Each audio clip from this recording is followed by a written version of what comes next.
자, 안녕하세요. 어, 자, 한병재입니다. 자, 오랜만에 뵙습니다. 제가 지난달에, 개인적으로 무슨 일이 있어가지고 못 나왔고요. 오늘 기업회생 예외와 절차라는 주제로, 지난달에, 여기 그, 아프리카 TV, 예, 일찍 제가 왔었는데, 고장이 나가지고, 그걸 고치는 바람에 제가 1시간도 채 못하면서 제대로 못했는데요. 오늘은 제가 기업회생 부분을 하고 뒤쪽에 제가 올해 IBK에서 나온 기술금융 관련 내용들을 간략하게 말씀드리고 끝내도록 하겠습니다. 여러분들이 기업을 케어를 하면서 컨설팅을 하면서 기업이 이 생존의 생존 확률이 어떻게 된다고 생각하십니까? 여기에 이제 첫 페이지에 보시면, 비즈니스 스포를 했는데, 이게 이제, 엘리자베스 워런이라는 분이 얘기한 건데, 기업은, 언젠가는 이제 망할 수도 있다라는 내용이거든요. 그래서 제가 한번 조사를 해보니까, 이게 아마, 개략적인 조사이기 때문에 또 연도에 따라서 차이가 있을 수 있습니다만은 국내 벤처기업 중 10개 중에 6개가 3년 이내 폐업을 하고 생존율 개념으로 보면 OECD 회원국 중에서 25위입니다. 그러면 우리나라가 이게 아마 최하위 수준입니다. 그리고 국내 소프트웨어 기업 10개 중에서 6개가 5년 이내 폐업. 이 소프트웨어 기업 중에는 잘 나가는 기업도 여기 다 포함되어 있는 겁니다. 3년 이내에 38.8%, 10년 이내에 85%가 폐업. 10년 이상 존속하는 기업은 15%에 불과하다는 거예요. 그러니까 10개 중에 한두 개밖에 생존하지 못한다는 겁니다. 주 원인이 뭘까 하는 거에 이제 보니까 자금력 부족입니다. 그래서 그런데도 불구하고 2016년도에 3,500개가 소프트웨어 기업이 창업을 했다. 또 자영업은 더 많습니다. 매년 100만 개 정도 창업을 하고 85만 개가 폐업을 해요. 그러니까 이렇게 자영업이 많고 이렇게 기업들이 창업을 해서 폐업하는 기업들이 많은 것은 물론 주 원인이 소프트웨어 기업의 자금력이라고 나왔지만 자금력만이 아니고 취업률 또 베이비붐 세대들의 은퇴 이런 여러 가지 요인들이 복합되어 있을 것이고요.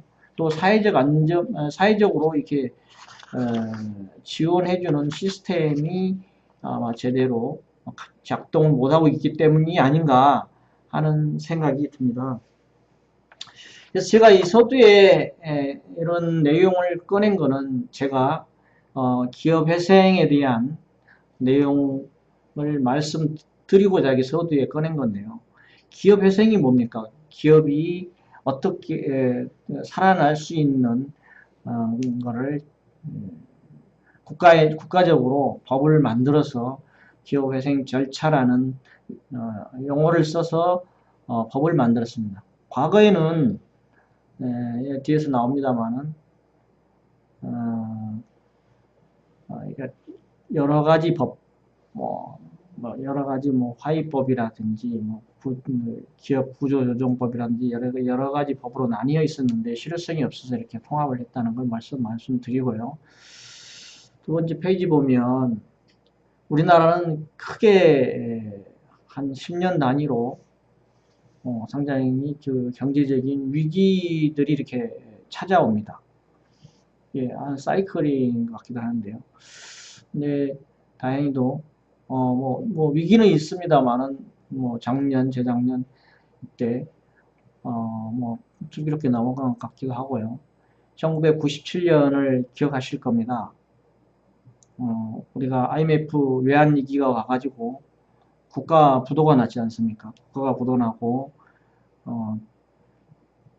대기업들이 대거 퇴출되고, 또, 심지어는 은행까지도, 자금을 관리하는 은행까지도 해외에 매각이 되고, 대우가 워크아웃되고, 뭐, 기아, 한라, 뭐, 함보, 뭐, 아마 수두룩하게 됐지 않습니까? 저도 그 당시에 은행에 재직하고 있었는데요.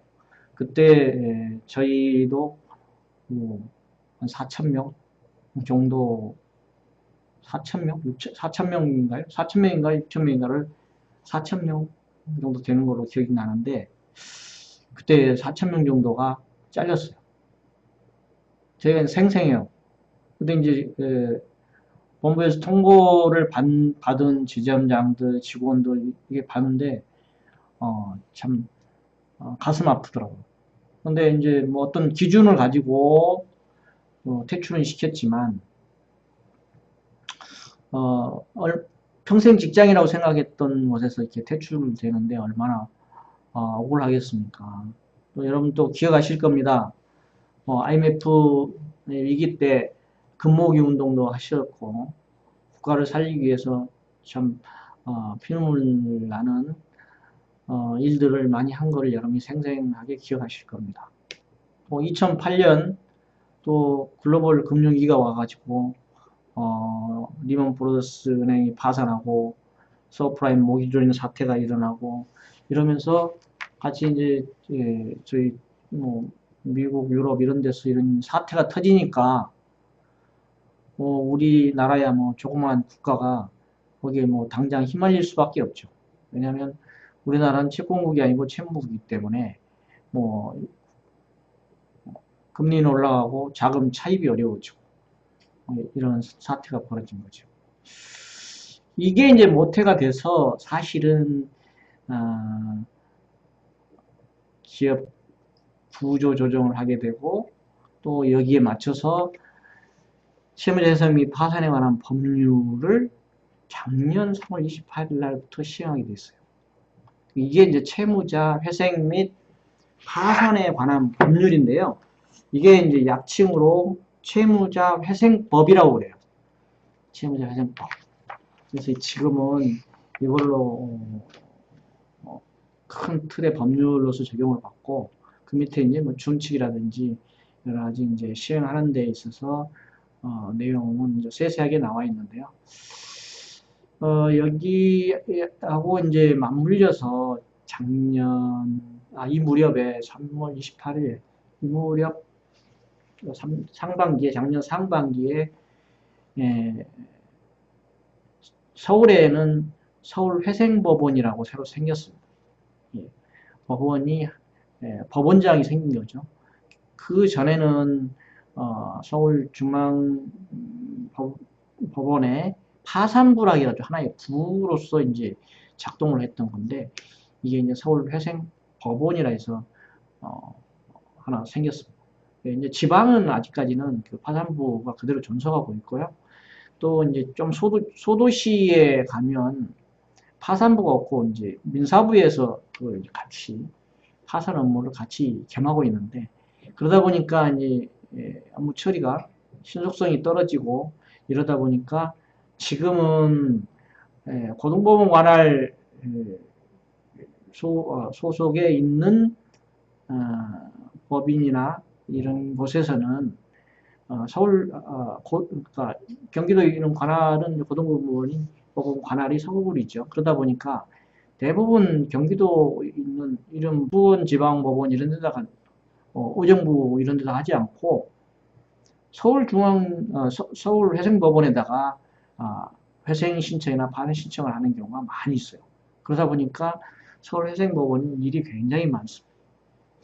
제가 이제 이런 일을 한 게 과거에 제가 좀 했었고 제가 골프장에 그 기업 구조조정 임원 CRO라는 직함으로 가서 근무를 했고 제가 이제 은행 일을 하다가 최근에 이제 다시 중소기업에, 용인에 있는 중소기업에 가서 일을 하고 있는데요. 그래서 제가 이제 생생하게 이 현장의 실태라든지 어떤 게 문제인지, 기업의 그 구조적인 문제가 뭐고, 또 이거를 진행하는데 어떤 문제가 있는지, 어떤 점을 제가 여러분들한테 도움을 줄 수 있는지, 여기서 제가 다 얘기해 줄 수는 없어요. 하나의 사안을 가지고도 1시간, 한두 시간은 충분히 얘기할 수 있는 그런 소지가 있기 때문에, 그런 내용들이기 때문에 다 얘기해 줄 수는 없고, 개략적인 부분만 여기서 말씀드리고, 더 자세한 내용들을 알고 싶거나, 여러분들이 컨설팅 하는데, 분명히 지금 뭐 자금난이나 뭐 여러 가지 상황에 의해서 허덕이는 기업들이 굉장히 많을 거예요. 여러분들한테 컨설팅 하겠다는 하는 거는 물론 기업이 잘 나가는 회사들도 있지만 어려운 회사들이 대부분이에요. 그러다 보니까 뭐 2개 중에 1개 회사는 굉장히 허덕이고 있는 회사일 가능성이 굉장히 큽니다. 그러다 보니까 이런 걸 아느냐 모르냐에 따라서 여러분들이 이 기업을 컨설팅하고 케어하는데 상당히 잘하고 못하고 하는 이런 백그라운드가 있어야 잘할 수 있다라는 생각에서 제가 이런 강의를 하고 있으니까요. 이해를 해주시면 될 것 같습니다.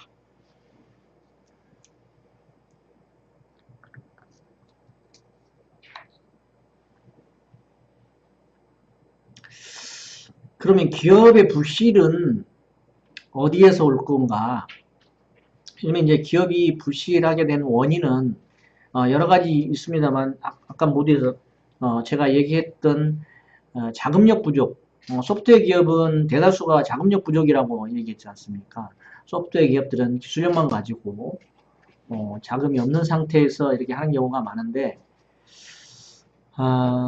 그것도 물론 큽니다만 산업 환경에 대한 변화입니다. 요즘에 이제 제가 요즘에 지금 뭐 논문을 준비하고 있는데 제가 하고 있는 게 핵심 이슈인 4차 산업 그 ICT 기반 빅데이터 관련 논문인데 여러분들한테 설문지도 보냈을 텐데 아마 답변해 주신 분들도 있고 아직 안 하신 분도 있는데 이 산업 환경의 변화입니다. 지금은 4차 산업혁명 시대입니다. 그래서 과거에 뭐 2차나 3차 산업은 뭐 존속할 수도 물론 있습니다만 언젠가는 이제 사라지게 돼 있습니다.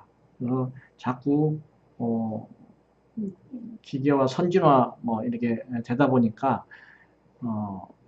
그 환경에 적응하지 못하는 기업들은 결국 부실화되게 돼 있습니다.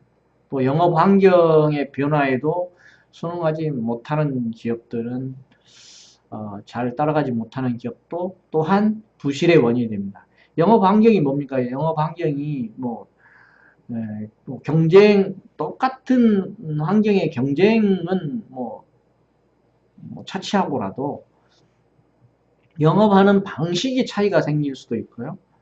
영업하는 방식. 그러니까 온라인, 오프라인. 요즘에는 거의 다 홈쇼핑이나 이런 걸 통해서 그 온라인으로 이제 영업을 많이 하고 있잖아요. 그러니까 이 영업 방식에도 상당히 변화를 많이 주고 있다. 그리고 이제 제가 지금 논문 지금 쓰고 있다고 했잖아요. 이 빅데이터를 가지고 이 영업 환경에 맞는 상품을 만든다든지 어떤 뭐 생산성 향상을 위한 프로세스를 개선한다든지 아니면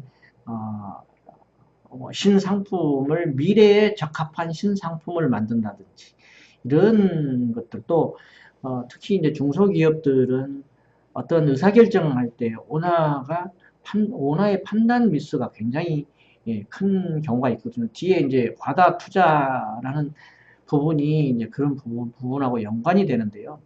이 영업 환경에 제대로 적응하지 못해서 과다 투자를 하는 경우가 많아요. 그러니까 영업 환경의 변화에 제대로 읽지 못했거나 아니면 그거를 제대로 읽더라도 너무 많은 자금을 투자를 해서 부실화되는 경우가 있어요. 대개 이제 우리나라 기업은 대기업들에 종속되어 있는 협력회사들이 많은데요. 그 협력회사들 중에는 자기가 대기업의 협력회사로 남기 위해서 대기업이 원하는 투자를 해서 시설을 갖추는 걸 보여주어야 대기업한테 오다를 받을 수 있다는 생각에서 무리하게 투자를 하는 경우가 많습니다. 그런데 투자를 했지만은 이렇게 투자를 하면 내가 오다를 몇 년치를 보장해 주겠다. 이렇게 대기업들이 계약을 하는 경우는 없어요. 그렇게 안 합니다. 왜 안 하는지도 알 거예요. 그러면서도 합니다. 계약은 안 하고 말로만 합니다. 말로. 우리가 이런 시설을 갖추면 우리가 얘한테 오다를 주마.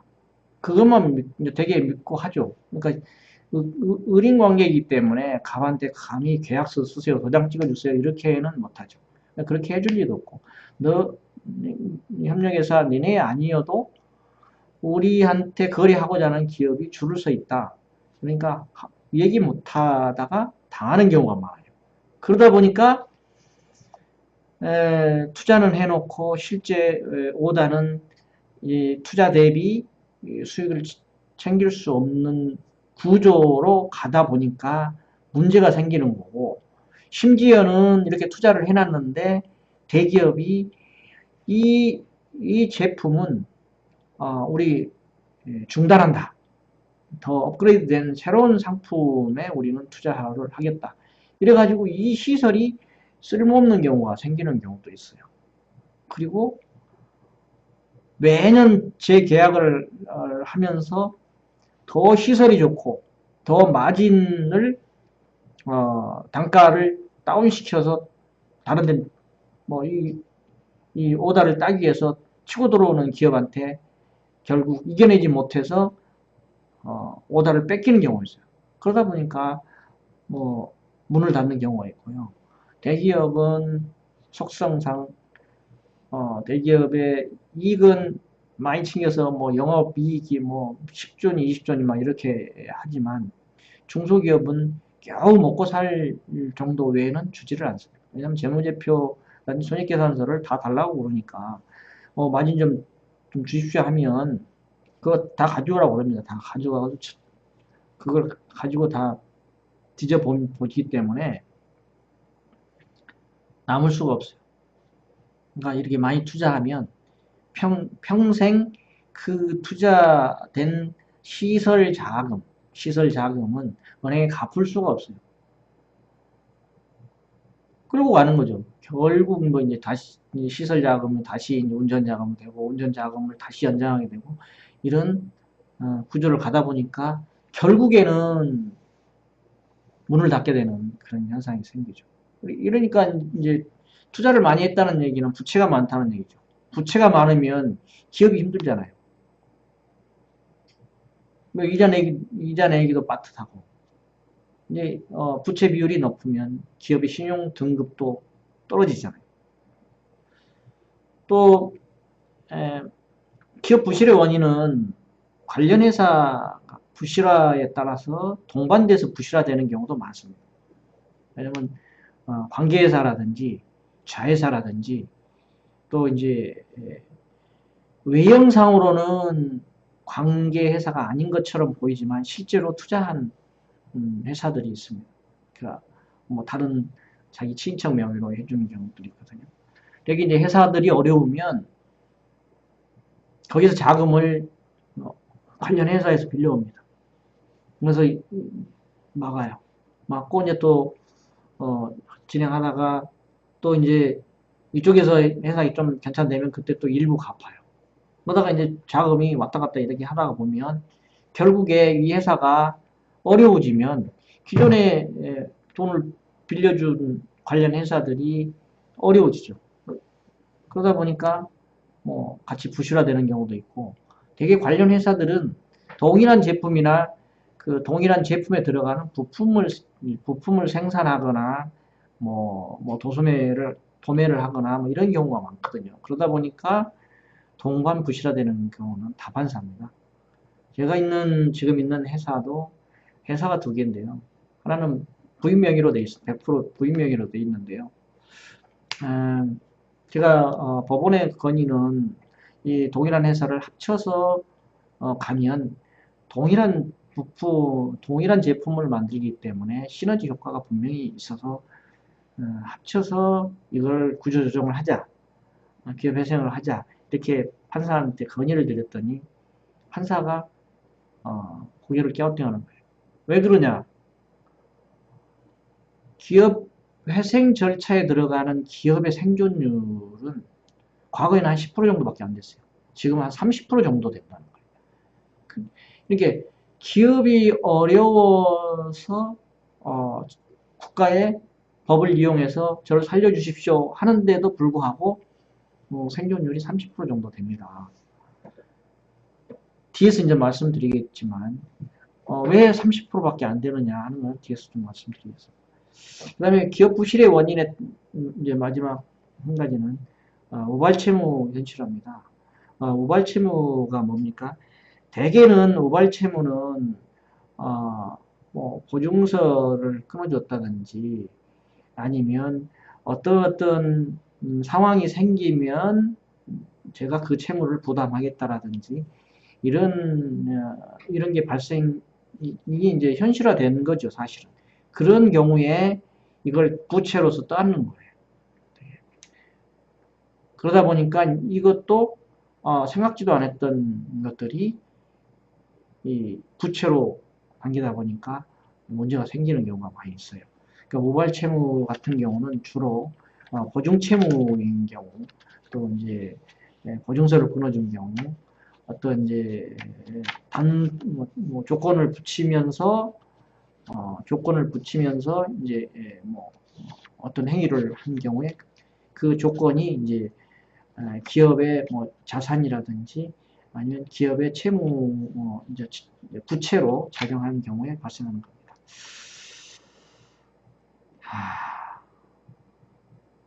여기까지는 뭐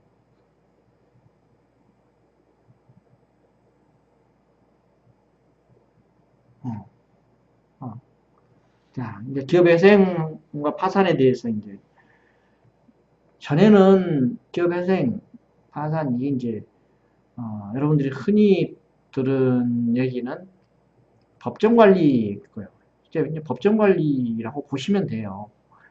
근데 이런 용어를 지금은 안 써요. 법으로 정한 범위 내에서 관리는 하는데 상당히 그 오너에게 기존에 있는 CEO에게 어떤 권한을 주면서 또 그만큼 책임을 부과하는 제도로 바뀌었어요. 왜냐하면 과거에는 법정관리는 법원에서 법정관리인을 임명해서 그 회사를 관리를 합니다. 그 회사를 관리를 하다 보니까 그 분야에서 잘 알아도 그 회사에 적응하는 기간도 있고 관리하기가 쉽지 않을 텐데 뭐 전혀 관련이 없는 분들이 내려가면 그거 뭐 기업에 대해서 알다가 그 기업은 망하는 경우가 대다수였어. 그래서 지금은 오너가 회사의 대표 관리인으로 거의 대부분 그렇게 됩니다. 특별한 사유, 뭐 특별한 경우도 있어요. 오너가 아닌 경우도 있습니다. 오너가 사실상 그 회사를 망쳤다. 이 회사가 망쳤다라는 게 이 회사를 너무 부실하게 관리했고 너무 많이 해먹었다. 막된 말로 너무 많이 해먹어서 채권자들이 이거 동의하지 못하면 바꿉니다. 그런 게 드러나면 또 법원에서 드러나면 바꿉니다. 판사가 이제 그 기업회생 신청을 하면 오너를 불러서 오너하고 면담을 합니다. 심사를 합니다. 불러서 이제 기존에 있는 제출한 자료를 근거로 여러 가지 이제 신문을 하죠. 뭐 신문 절차라고 하거든요. 신문을 하면 거기서 이 회사를 회생으로 갈까 아니면 뭐 어, 개시결정을 취할까, 뭐, 이런 거를 결정을 합니다. 그래서 이제 크게 기업은 회생하는 절차, 청산하는 절차, 이렇게 있는데, 대개 이제 기업은 회사를 살리고자 하죠. 근데 막말로 회사에 나는 이제 더 이상 미련이 없다. 회사에, 어, 회생이 아니라 오다도 없고, 기업을 더 할 의지도 없고, 내가 이거를 살릴 노력도 없다. 할 때, 오나가 마지막 단계에서 청산 신청을 합니다.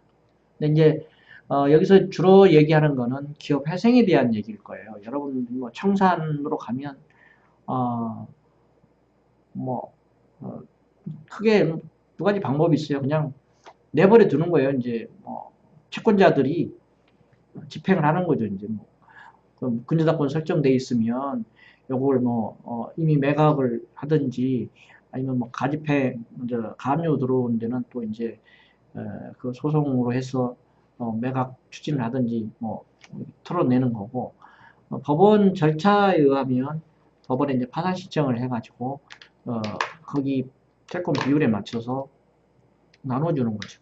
그러니까 이제 파산을 하게 되면 파산 신청인이 배정이 돼요. 그래서 파산 신청인은 이제 주로 변호사나 어, 주로 변호사들이 많이 이제 파산 인으로 많이 가죠. 이제 회생에 대해서만 얘기를 하겠습니다. 회생은 여러 가지 이제 절차가 있죠.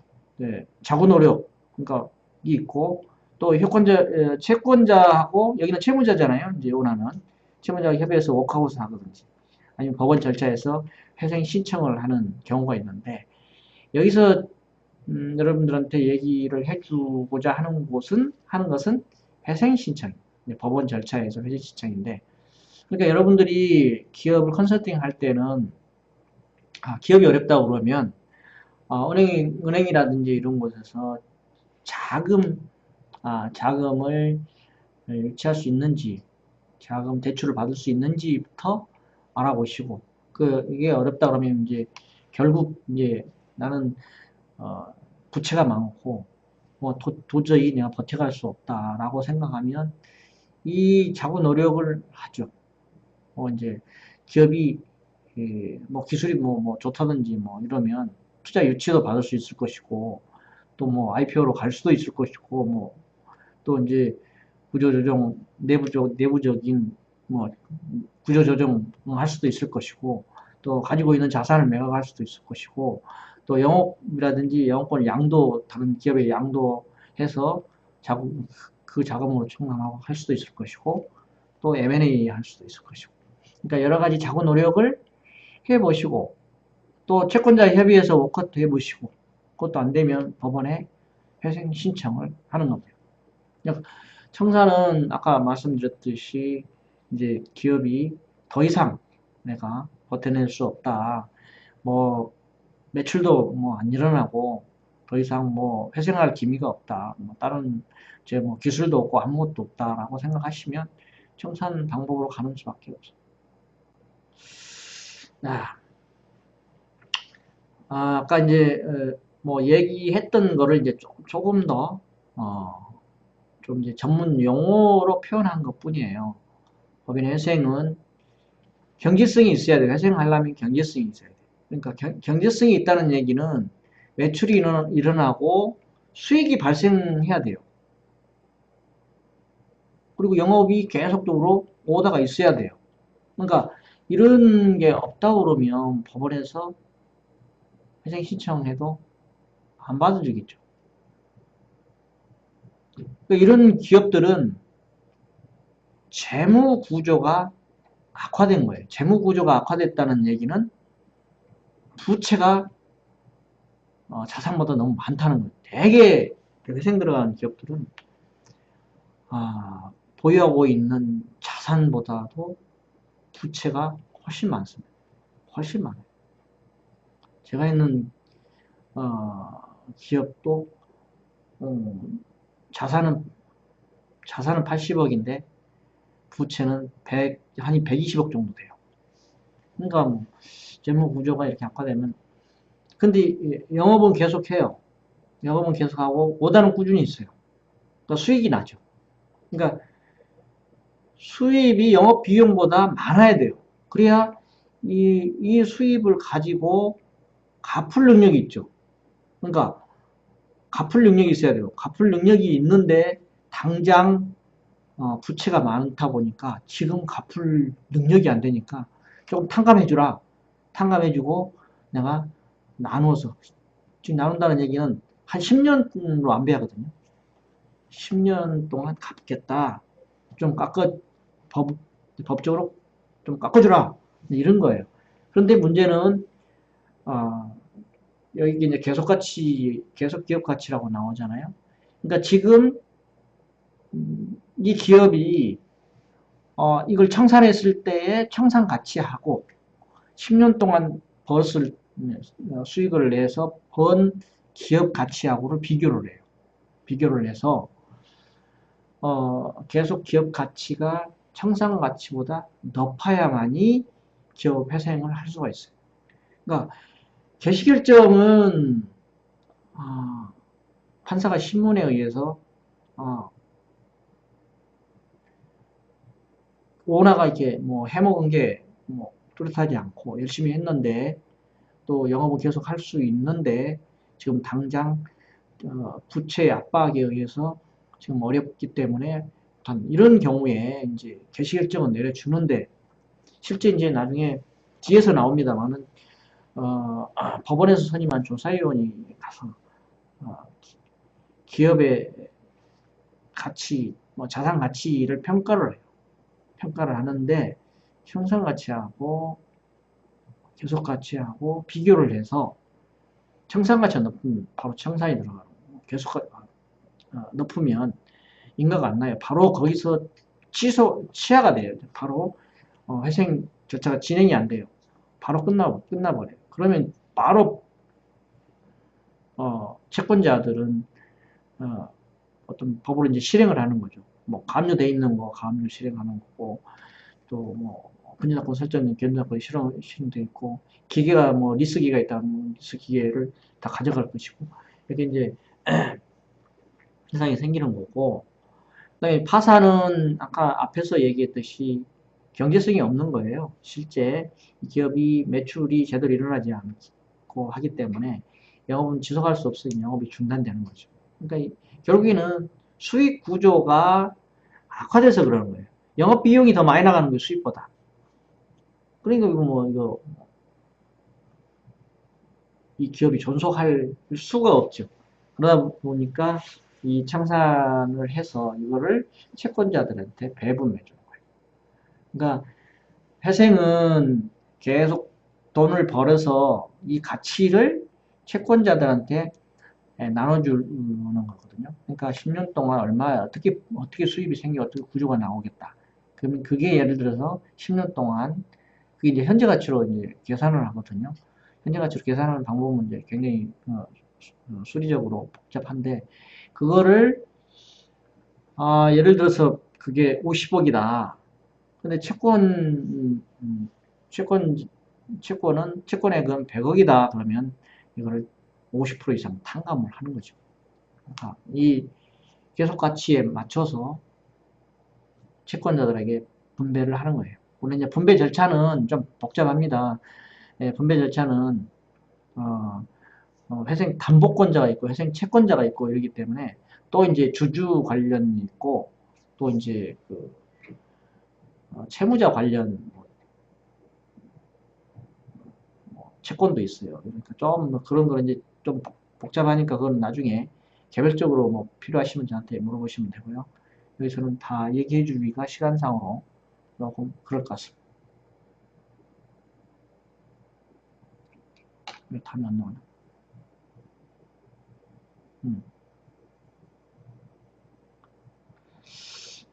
생 절차는 이제 뒤에서 절차가 크게 나오니까 중간에다 이걸 넣었는데요.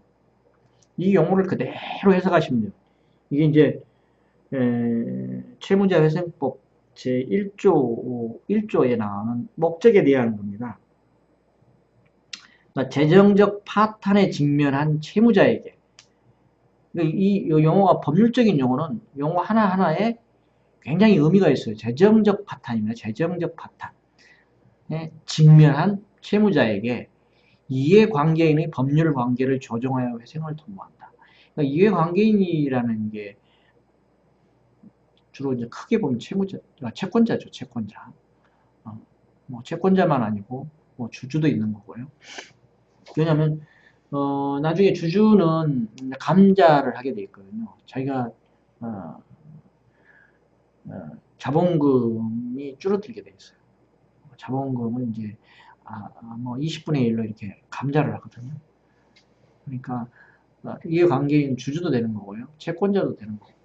예, 법률 관계를 조정하여 회생을 도모한다. 근데 이게 회생 절차에는 원칙이 있어요. 경제성 판단 원칙을 주는 거예요. 이게 이 기업이 회생할 수 없다라고 생각하면 경제성이 없으면 회생 절차를 진행을 못합니다. 청산으로 가는 거죠. 그 다음에 계속 기업 가치가 청산 가치보다 높아야만 돼요. 낮으면 청산으로 갑니다. 왜 기업이 지금 뭐 청산하는 게 더 금액이 큰데 왜 기업을 끌고 갈 이유가 하나도 없죠.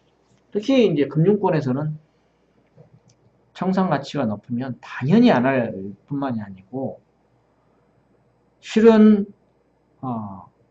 계속 가치가 높아도 금융권에서 대개 금융권이 담보권을 갖고 있기 때문에 이거를 싫어합니다. 그래서 부동의 하는 경우가 많아요. 그러니까 부동의 한다는 얘기 그냥 뒤에서 얘기는 할 텐데 채권자들이 동의를 못 받으면요, 이 회생 절차가 그대로 인가가 취소됩니다. 그러면 이 기업은 생존할 수 없어요.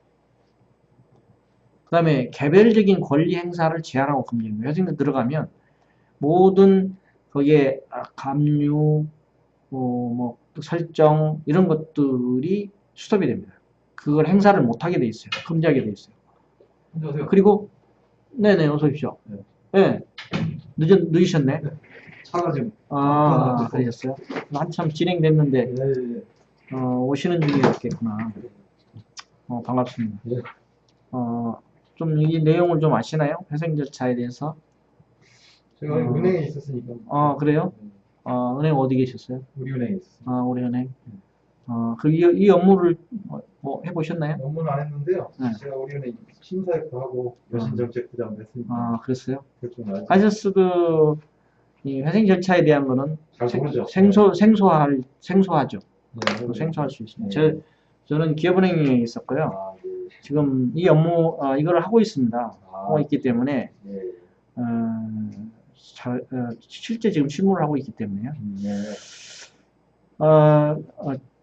이거 듣고 있는 분들 때문에 계속 할게요. 예. 그래서 이제 개별적인 권리 행사를 제한하고 금지하게 돼 있고요. 그래서 결국은 조사위원을 법원에서 선임을 해서 기업 가치를 평가하고 또 결국은 회생계획안을 작성을 하는데 그때 이제 채무 조정 작업을 합니다. 기업 가치를 평가해서 그 평가에 맞춰서 채무 조정을 해서 결국에 이제 채권자들 동의를 구해야만이 이게 이제 인가가 되는데, 그래서 이게 이제 그 밑에 집단적 의사결정이라고 표현된 거는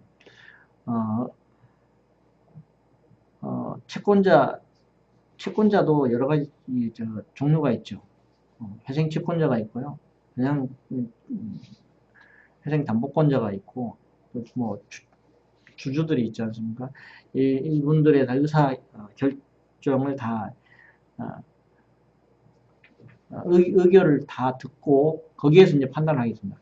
근데 하나의 그러니까 세 부류로 나누게 돼 있어요. 회생 담보권자, 회생 채권자, 주주 이렇게 세 부류로 나눠서 근데 그때 이제 법원에서 2, 3차 집회를 할 때 그 부류별로 일정한 의결 종수수가 돼야만 돼요. 그 지분은 금액으로 결정이 돼요. 금액. 그러니까 채권 금액. 그러니까 회생담보권은 회생담보권 금액, 회생채권은 회생채권 금액, 주주는 주주 의결권 금액, 그 금액대로 그 비율대로 계산을 해서 가결 여부를 결정하는데 하나라도 의결이 안 되면 인가가 취소가 됩니다. 네, 그 다음 장 보겠습니다. 아까 앞에도 얘기했듯이 회생제도는 경제성이 있어야 된다고 얘기를 했고요. 회생 절차가 계속 진행이 되면 이게 회생 계획안을 제출해서 거기에 이제 2, 3차 집회를 통해서 인가가 나면 그 회생 계획안대로 수행을 하면 돼요. 근데 회생 절차가 진행이 안 되거나 경제성이 없는 경우에는 회생 절차를 폐지합니다. 바로 판사가 폐지를 합니다. 그렇게 하거나 뭐 인가 전에 자산 매각하고 영업 양도를 뭐 하라고 하고 또는 이게 청산으로 가자, 청산 계획안을 제출하라고 하기도 합니다. 네, 실제는 되게 중소기업들이 대부분이다 보니까 인가 전 자산 매각 뭐 영업 양도하라고 하는데 실제 진행은 거의 안 됩니다. 거의 안 되고 회생 절차 폐지되는 경우가 대부분. 이 법은 제가 아까 얘기했듯이 채무자 회생 및 파산에 관한 법률, 그냥 약칭으로 채무자 회생법이라고 하고, 초반에 나왔을 때는 이게 통합도산법이라고 얘기를 했는데, 지금은 이제 이게 통합도산법이라고 하고, 이게 이제 파산법, 화입법, 과거에 있었던 개인 채무에 관한 회생법 이런 거 다 통합해가지고 하나로 지금 묶어놨습니다. 그 특징은 채권자 협의회라는 게 있어요. 채권자 협의회. 채권자들끼리 어떤 협의회를 만들어놨는데 좀 규모가 있는 기업들은 협의회가 가동이 됩니다. 그런데 거기 회장도 있고 가동이 되는데 소형 중소기업들은 이런 협의회 자체가 유명무실해요. 협의가 뭐 유명무실하고 잘 이루어지도 않고 되게 이제 금융권 아니면 이제 은행도 이거 오래 안 가지고 있습니다. 다 유동화해서 다 팔아먹기 때문에 유동화회사에서 다 실질적인 채권자 협의회의 좌장격이라고 생각하시면 돼요. 걔들이 무슨 자료도 요청하고요. 걔들이 갑질을 많이 합니다. 은행에서 가지고 있는 것보다 훨씬 갑질합니다. 또 다른 하나의 특징은 제가 모두에서 얘기했듯이 기존에는 법정 관리인이 가서 그 기업을 관리를 했었는데 지금은 거의 대부분이 기존 오너가 관리인 제도를 도입했다. 이거는 이제 서양에서도 지금 이미 하고 있는 제도를 우리나라에서 가져온 것 뿐입니다. 이제 스트레이트 이거는 정부에서 이런 제도를 많이 지금 하고 있습니다. 이런 프로그램을 많이 하고 있기 때문에 실제 기업이 이렇게 어려우면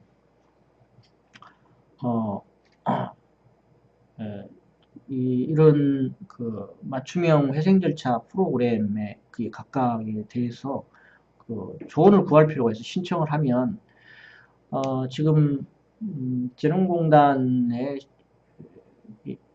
그 컨설팅을 회생 절차 관련해 가지고 이 컨설팅을 받으면 실제 생략하는 부분들이 있습니다.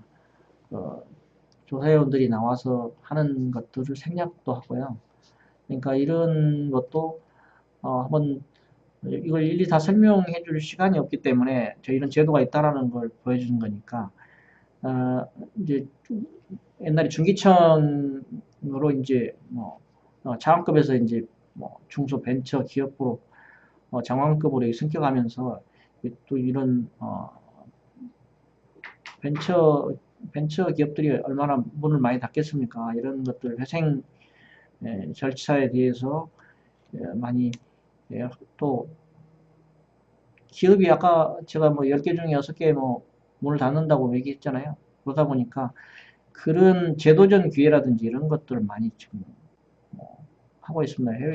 외국에는 이런 것들이 상당히 활성화되어 있는데 우리나라는 상당히 도외시하고 있잖아요. 근데 지금 이런 제도도 지금 상당히 하고 있기 때문에 이런 것도 한번 보시기 바라겠습니다. 그다음에 지금까지 제가 쭉 얘기했던 내용을 한마디로 요약하면 이 절차 흐름표에 다 들어있습니다. 이걸 제가 크게 이제 다시 한번 설명을 해드릴게요. 일단은 이제 기업회생 절차를 신청을 했다고 가정하에 이제 그러면 판사가 이제 심사를 합니다. 그리고 판사가 이제 판사가 심사를 하는 거 아니고 밑에서 이제 심사를 하고 최종적으로 이제 판사가 다시 심사를 하죠.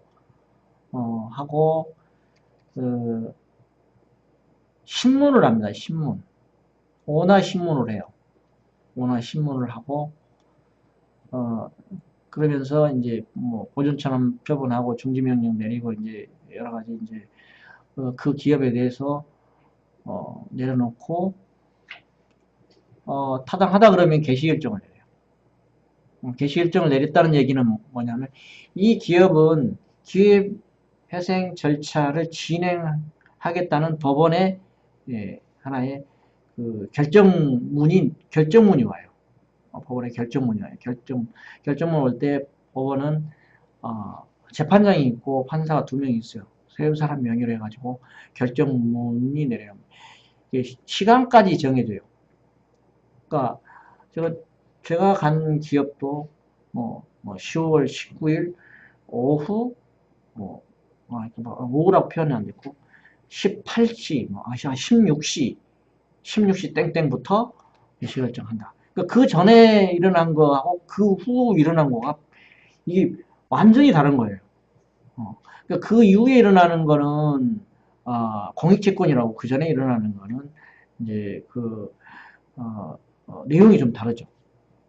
그 이후에 일어난 어떠한 행위에 대해서는 먼저 상환할 의무가 있어요. 그런데 그 전에 일어나는 거는 함부로 손을 못 대고 그 전에 일어나는 거는 공익채권적인 성격도 있고 공익채권이 아닌 성격이 있어요. 그럴 때 공익채권적인 성격은 법원의 허가를 받아서 상환을 해도 되지만 그렇지 않은 경우는 다른 채권자들과의 이해관계 때문에 상환해서는 안 돼요.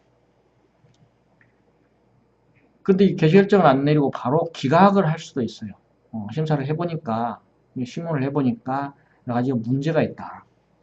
문제가 있다라는 얘기는 오나의 도덕적인 해이가 너무 심하다. 이 기업이 회생 신청을 해도 이 회사가 살아날 가망성이 없다라고 판단이 되면 판사가 기각 결정을 내립니다. 그러면 이건 원위치 되는 거예요. 기업 원위치 되는 거예요. 원위치 되는 거고 또 개시 결정을 내렸어도 이 기업은 생존 가능성은 있어 보이는데 오나가 너무 문제가 심각하다라고 하면 제3의 관리인을 신청을 합니다. 그래서 제3자를 관리인으로 선임하는 경우가 있어요. 제가 과거에 골프장에 있을 때는 오나를 그대로 뒀는데 채권자 측에서 법원에 강하게 심하게 반발을 해가지고 관리인을 교체를 해달라. 근데 법원에서 안 들어줬어요. 안 들어줬는데 제가 그때 이제 그 시야로 가가지고 판사를 만났어요. 만나가지고 3가지 문제점을 적어서 드리고 제가 설명을 했죠. 그 중에 하나가 채권자들이 관리인을 교체를 해달라는 이유 중에 하나가 도덕적 해이의 문제다. 돈을 빼먹는다라고 하는데 제가 감시하는 데는 한계가 있다. 그래서 채권자들이 요거를 다 들어주기 전에 관리인은 그대로 두고 채권자들이 선임하는 관리인의 공동관리인으로 선임을 해주는 게 좋겠다. 제가 건의를 했어요. 건의를 했는데 법원에서 안 받아줬어요.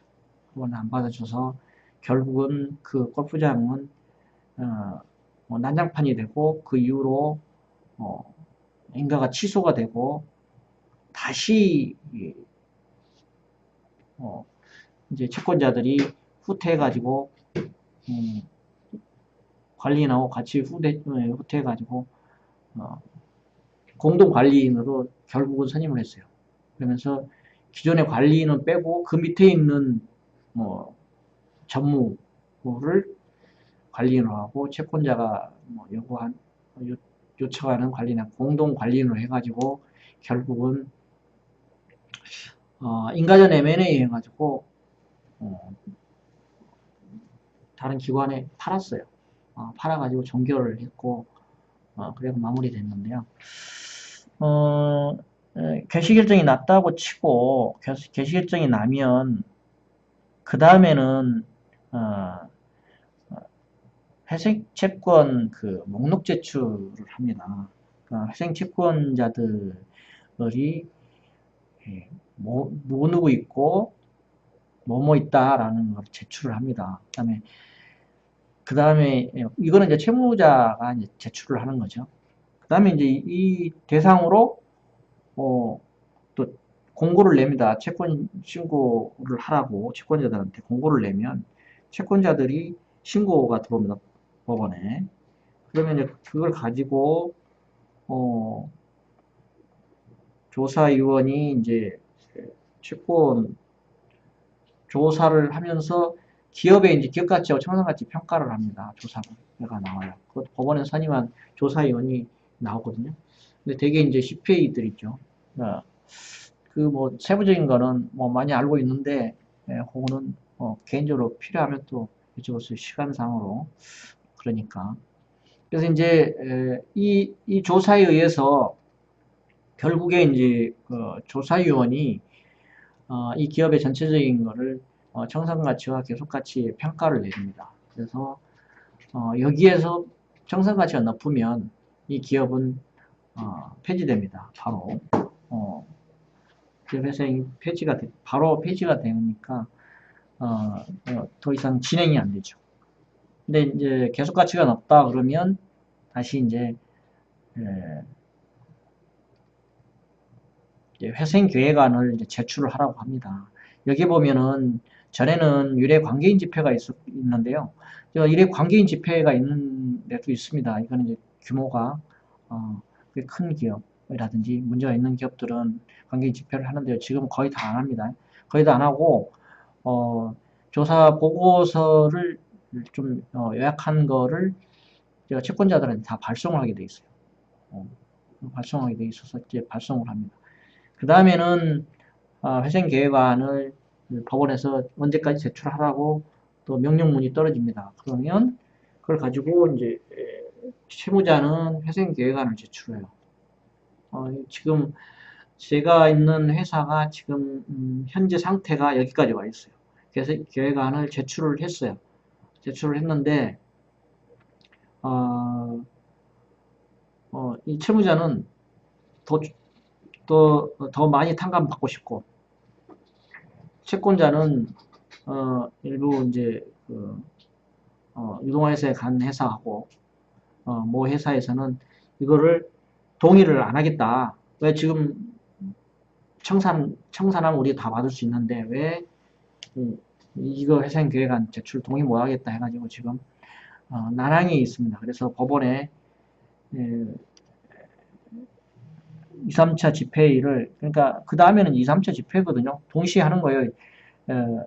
심리하고 결의를 하는 거예요. 그러니까 회생계획안을 심리하는 거는 2차고 결의하는 거는 3차인데 동시에 합니다. 요즘에는. 이렇게 그 다음에 끝나면 되는데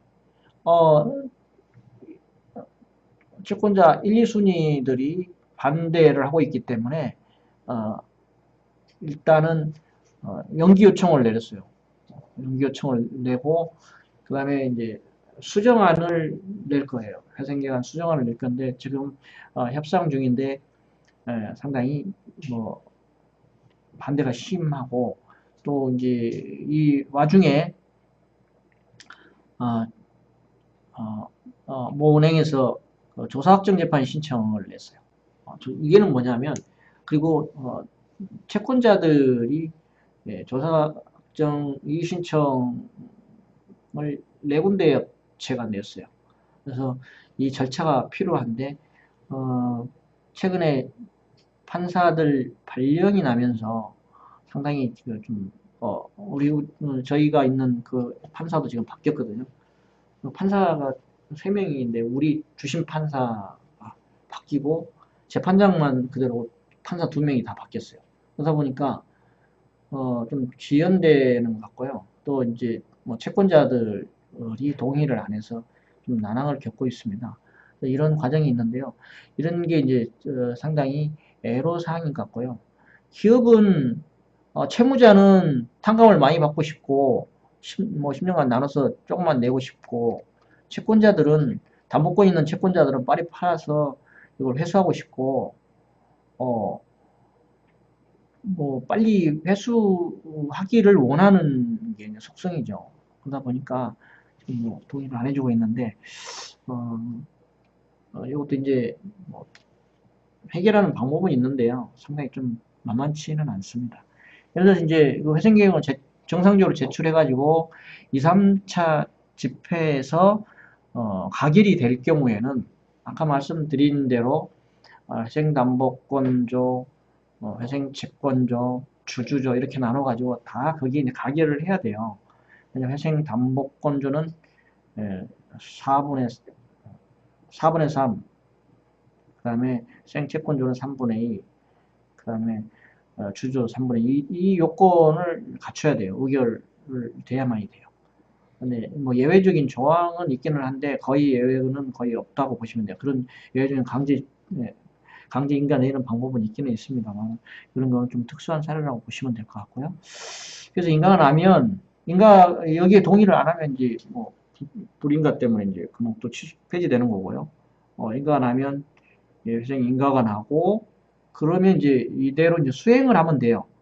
수행을 하고 수행을 정상적으로 하면 종결을 시킵니다.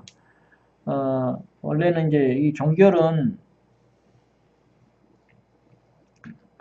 회생 계획이 잘 진행되고 문제가 없다라고 법원에서 판단할 때 이제 종결을 하는데요. 요즘에는 조기 종결을 굉장히 유도를 하고 있습니다. 그래서 1회차만 제대로 내면 법원에서 빨리 종결을 해버리려고 해요. 근데 이제 이거에 대한 장단점은 물론 있습니다. 이렇게 큰 틀로 그러니까 신청을 하고 개시일정을 내리고 그 다음에 조사를 하고 그 다음에 계획안을 제출하고 인가를 하면 어, 제대로 수행을 하면 종결한다. 큰 틀을 한번 말씀드렸고요. 요거는 이제 부분적으로 크게 얘기했던 부분들인데 두 번째 보면 개시결정하고 회생계획 단계, 인가 단계에서 관리인, 조사위원, CRO 선임을 합니다. 그때 이제 요 세 명은 법원에서 관리인과 조사위원은 임명을 해요. 그리고 CRO는 판사가 면접을 보고 임명을 합니다. 그리고 요거는 다 제가 설명드린 거고요. 그 다음에 이제 이 기업 회생과 관련해서 큰 이런 구조가 이렇게 되어 있어요. 서울 같은 경우는 서울회생법원이라고 따로 있어요. 지방은 지방 그 법원에 파산부가 있거나 파산부가 없는 데는 민사부에서 지금 하고 있죠. 그러니까 소도시는 파산부도 없어요. 수원하고 의정부 이런 데는 있는데요. 뭐 의정부 있고 인천도 있고 이게 춘천이나 이런 데 가면 민사부 이런 데서 같이 해요. 관리위원회가 있습니다. 관리위원회는 뭐냐면요. 이 판사가 이 업무를 다 못하잖아요. 그래서 실제 판사 밑에 있는 관리위원들이 있어요. 서울회생법원은 관리위원이 지금 7명인가 8명인가 있을 거예요. 9명인가? 있을 거예요. 이분 여기 위원장도 있고요. 지금은 뭐 편의상 관리위원들이 담당 기업을 이렇게 몇십 개씩 맡고 있어요. 그 다음에 이제 채권자 협의회가 있고, 이건 채권자들끼리 모임이 있고, 그 다음에 관리인이 있고, 그 다음에 조사위원. 회생 컨설턴트라는 얘기는 아까 그 정진공이나 이런 데서 이런 회생에 대한 컨설턴트 받으면 조사위원 조사를 생략할 수 있도록 이렇게 돼 있거든요. 그렇고, CRO는 관리인이 오너가 관리인이 되다 보니까 견제할 수 있는 기능이 없기 때문에 자본관리라든지 여러가지 기업 회생에 관련된 조언을 한다든지 여러가지 하는 일이 많아요. 그래서 그걸 제가 지금 하고 있는 거죠. 이게 이제 그 기업 구조적 임원이고요. 이게 나중에 되면 이제 감사로 전환이 됩니다. 이런 구조로 되어 있다. 이렇게 하시면 될 것 같고요. 운영 원칙은 아까도 얘기했듯이 기존의 경영자 선임 워낙 선임 원칙이에요. 근데 이제 아까 제3자를 선임한다고 그랬죠. 그때 이제 이런 경우예요. 재정적 파탄 원인이 재산의 유용, 원익, 중대한 책임이 있는 부실 경영을 한 경우. 근데 대개 이제 법원에 신청을 낼 때 보면 이런 쪽의 내용은 전혀 안 들어가죠. 자기가 뭐 재산을 유용했다고 운리겠다고 그러고 자기가 중대한 책임이 있다라고 본인이 판단 미스한 거는 맞아요. 되게 뭐 과다 투자를 했거나 부채가 많아지거나 이런 경우인데 어떻게 보면 그것도 중대한 책임이라고 볼 수는 있는데 그런 쪽으로 몰고 가지 않고 되게 보면 뭐 자기가 받을 돈을 뭐 채무자가 못 받았다든지 그 회사가 뭐 부실이 났다든지 실질적인 근거가 있어야 되죠. 아니면 뭐 공장을 짓다가 은행에서 뭐 대출을 뭐 뜻하지 않게 중단을 했다든지 그 자금이 안 나와가지고 그 자금을 못 받게 됐다든지 아니면 건설업체가 건물을 짓다가 중단했다든지 뭐 여러 가지 그런 걸로 이렇게 했습니다. 그 다음에 이제 채권자들이 아까 제가 그 골프장 가는 경우처럼 채권자들 요청이 타당하다고 보면 또 그렇게 하는 경우도 있고요. 기타 채무자 회생이 필요하다고 보면 뭐 이런 거 여러 가지 사유가 있을 거니까요. 실제 이거 진행하다 보면 좀 애로사항들이 많이 있습니다.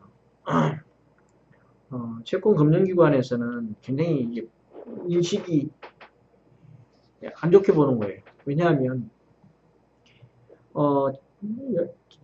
그 은행의 지점장들이 기업회생 못 넣게 기업들 쫓아다녀요. 기업회생 넣는 순간 기업이 은행의 부실 덩어리로 될 뿐만 아니라 부채 탕감해줘야지. 또 은행에서는 평가가 안 좋게 나오니까 평가 지표상의 문제가 생기니까 막으로 다니는 부정적인 인식을 갖고 있어요. 그거는 뭐 회수율도 낮고 장기간 그걸 회수하는데 돈이 묶이고 그러다 보니까 어떤 이런 절차에 굉장히 수동적으로 참여하게 되고 2, 3차 집회에 뭐 부동의하게 되고 이런 거죠. 또 하나 이제 큰 문제는 기업이 여러 가지 어떤 기업 회생 절차에 들어가면 어떤 행위에 제한을 받습니다. 가장 큰 문제가 은행에서 금융기관에서 대출이 안 돼요. 해줄 리가 만무하죠. 그러니까 보증보험도 발급 제한되죠. 뭐 입찰 경항까지 두죠. 뭐 신용 등급은 뭐 치아 떨어지죠. 그러니까 뭐 하려고 그래도 참 안 되고 그런 걸 좀 어디 해보려고 그래도 뭐 참 어렵고 심지어는 카드 발급도 안 되기 때문에 카드 발급도 그 회사에서 아니 그 은행에서 부실화됐으면 체크카드도 발급하면 자꾸 걸려요. 뭐 하다 보면 또 정지되고 뭐 안 풀리고 뭐 다시 풀어야 되고 매번 하니까 굉장히 귀찮아가지고 지금 전혀 관계없는 은행에다가 통장을 만들고 거기다 카드를 만들고 지금 그런 실정이에요. 참 이걸 구조적으로 한번 낙인 찍히면 이 기업만이 문제가 아니고 살아보려고 해도 굉장히 어렵습니다. 이미 개인은 또 같이 또 이런 신용 불량자가 돼 있고.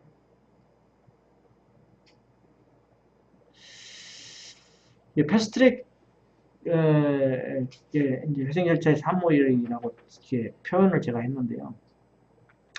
이 회생 절차를 좀 빨리 하기 위해서 이런 절차가 지금 진행되고 있다라는 내용이에요. 그러니까 관리인 불선임 제도라는 얘기는 기존에 법정관리인을 선임을 했었는데 지금은 기존의 그 CEO를 관리인으로 선임한다는 그런 내용인 거예요. 채권자 협의를 운영해 가동해서 시속하게 의결을 할 수 있도록 하는 그 운영 제도를 하고 있다는 거고요. 자금 관리위원도 두고 있고 CRO도 두고 있고 그다음에 법무법인, 회계법인도 다 지정하게 돼 있어요. 그러니까 법무법인은 관리인 측, 채무자 측의 법무법인을 지정하게 돼 있고요. 또 회계법인은 조사위원으로서 이제 법원에서 선임하게 돼 있고 이렇게 돼 있습니다. 그다음에 회생계획 인가 후에는 굉장히 조기 종결을 유도합니다. 물론 이게 정부에서 아마 실적 평가도 하는 것 같아요. 그것도 있고 또 업체가 워낙 많이 들어오다 보니까 이걸 빨리 종결을 시켜서 떨어내려고 하는 것도 있는 것 같습니다.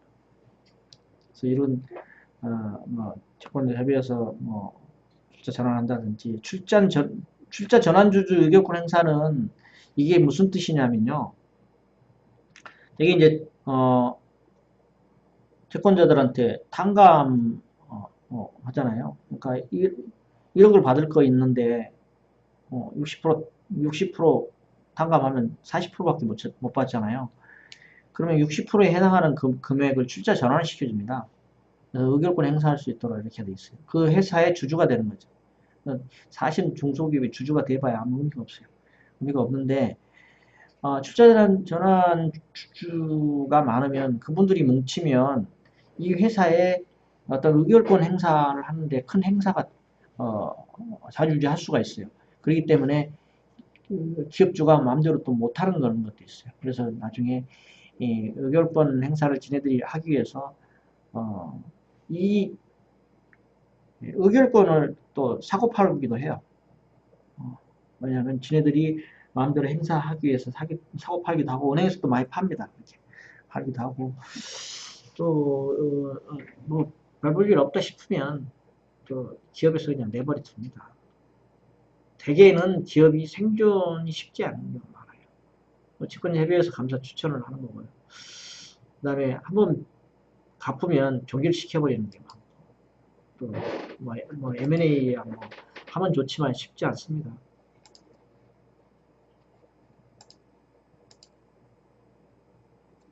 안 넘어가지.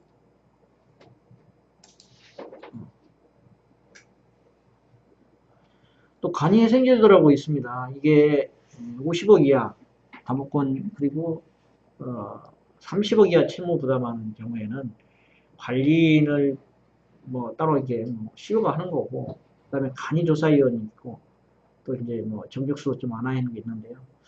이거는 몰라도 됩니다. 몰라도 되고 또 CRO도 이런 기업은 한 3개씩 맞습니다. 그런 기업은 가면 사장하고 자기 부인이나 딸하고 이렇게밖에 없어요. 그래도 이제 살아보겠다고 이제 아까 얘기했던 그 중소기업 회생 컨설팅 지능공단에서 주관해가지고요. 이런 걸 해줍니다. 이런 걸 해주면 아까 조사위원이 하는 그 절차를 생략할 수 있다. 일부 채무자가 부담해주기 때문에 이런 거는 해볼 필요가 있습니다. 근데 이런 제도가 있는지를 모르기 때문에 안 하는 경우가 많거든요. 앞에서 얘기했던 그 관리인에 대한 문제예요. 이게 대표자는 연대보증을 승계받기 때문에 다 신용불량자가 돼 있어요. 제가 가 있는 회사도 사장이 신용불량자입니다. 왜 사장이 월급을 안 받나? 법원에 매달 법원 허가 신청을 내거든요. 모든 행위에 대해서 허가 신청을 내고 일정 금액, 뭐 500만 원씩 듣고 1000만 원대 법원이 정해준 금액 내에서는 CR로 전개해요. 모든 거를 돈이 나가는 거 다 사인이 안 되면 그 금액이 초과되면 법원에 허가를 다 받아서 하는데요. 월 급여 같은 경우는 법원 허가를 받아야 돼요. 이제 대표자 그 관리인이 자기는 안 받겠다고 나한테 그래요. 이상하다. 근데 이제 월급도 옛날에 몇백만 원씩 600만 원, 700만 원 이렇게 받던 1000만 원 이렇게 받던 중소기업들이 법원에서 인정을 안 해줍니다. 줄이세요. 그래갖고 법원 이제 법원 판사한테 올려요. 얼마 줄이겠다. 1000만 원 받던 거를 대개 500만 원 이하로 줄입니다. 그리고 뭐 지금 지금 부인 500만 원, 600만 원씩 다 올려놨어요. 줄이라고.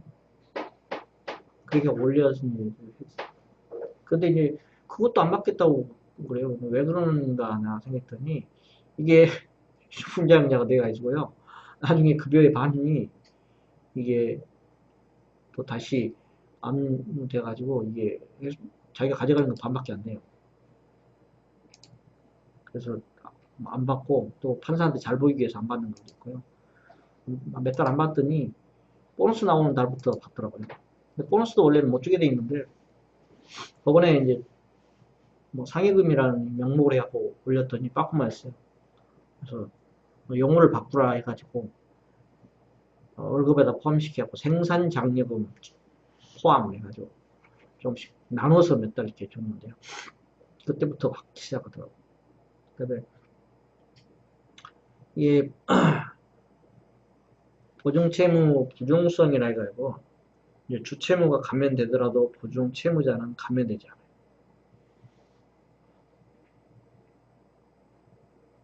이게 관리인 개인 신용회복 도모라고 돼 있는데 이게 이제 사건 배당 특칙으로 해가지고 그 판사가 법인에 대한 담당 판사한테 개인 것도 배당하는 게 있어요. 이런 사건 배당 특칙이에요.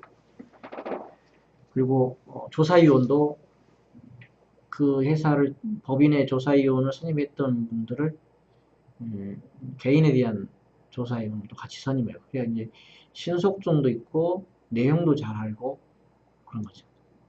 근데 이제 되게 법인이 끝난 다음에 동시에는 안 합니다. 끝난 다음에 이게 하는 이유가 있어요. 그다음에 요거는 나중에 한번 읽어보세요. 이게 자금들이 쭉 있는데 그다음에 마지막으로 지금 자산관리공사가 이거하고 관련해서 기업이 어려우면 저희도 우리 신청을 해놨는데요. 이 공장을 인수를 합니다. 인수를 해서 인수해가지고 재임대를 해줘요. 임대를 해줘요. 임대를 해주고 다시 그 기업이 인수를 하는 그런 제도가 있어요. 했는데 최장 5년이고요. 이게 이제 인가가 나지 않으면 잘 안 해줍니다. 지금은 이게 부산에 가 있어가지고요. 한번 출장을 하고 그랬는데 아직까지 안 오고 굉장히 공무원 냄새가 너무 많이 나가지고 좀 어렵더라고요. 지금 뭐 캠코라고 그러죠, 캠코. 이런 것도 있고 해서 제가 여기다 끼워 넣었습니다. 혹시 뭐 질문이 있으면 질문을 받겠고요. 없으면 제가 아까 모두에서 얘기했듯이 이거 뭐 다음에 해야 되나?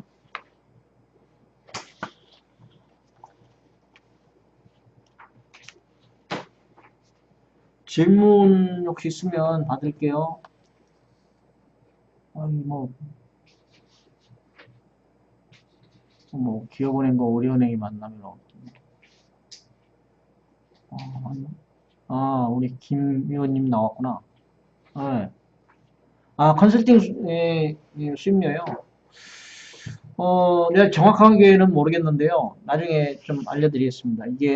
이 컨설팅 수임료는, 이게 기업의 그 매출 규모에 따라 달라진다. 자산 규모, 매출 규모, 자산 규모. 자꾸 헷갈리네. 매출 규모가 자산 규모에 따라 좀 다릅니다. 예, 법원에 내는 기준은 이게 다 틀려요. 법원에 조사위원한테 들어가는 비용도 그 회사 규모에 따라서 내고, 또 법원에 내는 각 비용들이 그 규모에 따라서 되고요. 그 다음에 법무법인 선임하는 것도 대개는 그 규모에 따라서 또 냅니다. 그러다 보니까 얼마인지 모르겠는데, 그 구간별로 금액이 다 있습니다. 나중에 저한테 지금 제가 여기에는 지금 그 금액에 대한 자료가 지금 저한테는 있는데 제 사무실에는 있어요. 그러니까 개별적으로 전화를 주세요. 전화를 주시고 진흥공단 컨설팅 비용 중에서 기업에서 내는 비용이 얼마인지는 모르겠는데 대부분 정부에서 지원해주고 일부만 내는 걸로 알고 있는데 그것도 아마 규모별로 좀 차이가 있을 거예요. 그러니까 그거는 진흥공단에다 한번 해보시면 되고. 이거 질문이 또 있네.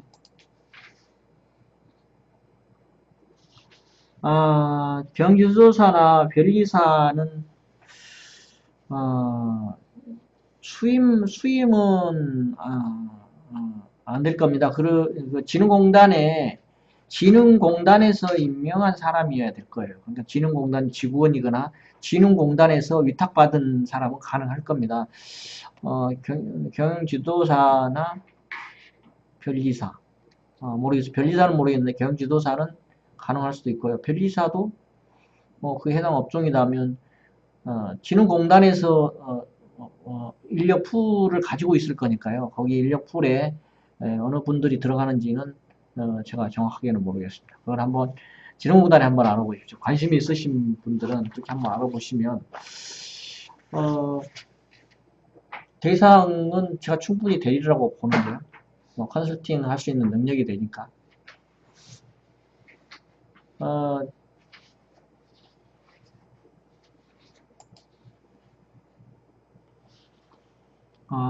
법무법인만 할 수 있는 거는 법무법인만 할 수 있는 거는 제가 어떤 걸 얘기하냐면은 이거는 법무법인밖에 할 수 없습니다.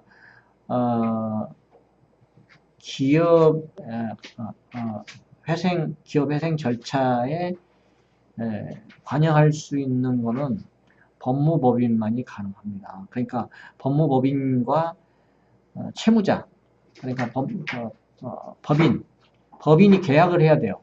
그거를 이제 법무법인 법원에 신고를 하는 거죠. 어느 법무법인하고 계약을 했다 하는 걸 신고를 해야 돼요. 그러니까 이것도 신속한 업무 처리를 위해서 필요한 거예요. 그러니까 기업들이 기업회생 절차에 참여하고자 하는데 법률적인 내용을 하나도 모르는데 이게 뭐가 진행이 안 되죠. 그렇기 때문에 법무법인을 지정하게 돼 있어요. 법무법인 지정하는 것도 돈이 꽤 많이 듭니다. 기본적으로 지금은 법무법인들이 다 난립돼 가지고 그 금액이 심지어는 1,000만 원도 있다고 그러는데 상당히 난림으로 있고 1,000만 원부터 3,000만 원, 5,000만 원 이렇게 난립돼 있는데 선임을 잘 하셔야 됩니다. 그러니까 법무법인 선임할 때는 천차만별 법무법인이 그냥 간판만 두고 운영하시는 분들이 많아요. 그러니까 그 회사를 만들어 가지고 사무장이라고 있죠. 깡패 같은 친구들도 있고 또 변호사보다 업무를 더 많이 하는 친구도 있는데 그런 경우 경우에는 변호사를 지네들이 거기에다 두지 않고 외부에다 두고 필요할 때만 가끔 써먹기 때문에 상당히 애로사항이 많아요. 그러니까 그런 내용들을 좀 잘 보시다가 해주는 것도 좋고, 외국 기업은 회생 신청을 받아주냐고 그랬는데, 글쎄요. 제가 외국 기업에 대한 거는 안 받을 것 같은 생각이 듭니다. 이게, 어, 어, 외국 법인도 된다고 돼 있네요. 2조에 외국 법인을 지해가지고, 외국 법인은 이 법의 적용에서 대한민국 국민 또는 대한민국 법인과 동일한 지위를 가진다고 돼 있으니까요. 외국 법인도 가능하다고 돼 있습니다. 외국 법인도 가능합니다. 우리나라도 외국에 가 있는 기업이 아마 동등한 대우를 받고 있기 때문에 이게 제2조에다 있는 조항을 넣은 것 같습니다. 자, 이상으로 마치겠습니다. 지금 더 없으면. 네, 수고했습니다.